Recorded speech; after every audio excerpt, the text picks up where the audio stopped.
বোধহয় আজকে যে 10টা 38 মিনিটে যে ভূমিকম্প হলো, তো আমরা যে কোম্পানিতে চাকরি করছিলাম তার পাশেই আরেকটা কোম্পানি ছিল।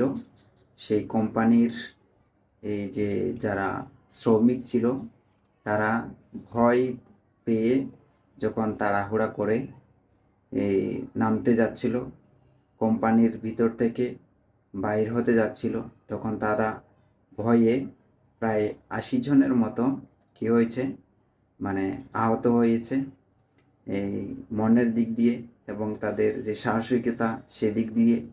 কারণ এটা ভয় পাওয়ারই কথা। আমরা কিছু ম্যাটেরিয়াল ডেলিভারি দেওয়ার জন্য মানে হিসাব করছিলাম, তো হঠাৎ করে এমনভাবে পুরা বিল্ডিং কেঁপে উঠলো, বলার মতো নয়। তারপর আমরা কী করলাম,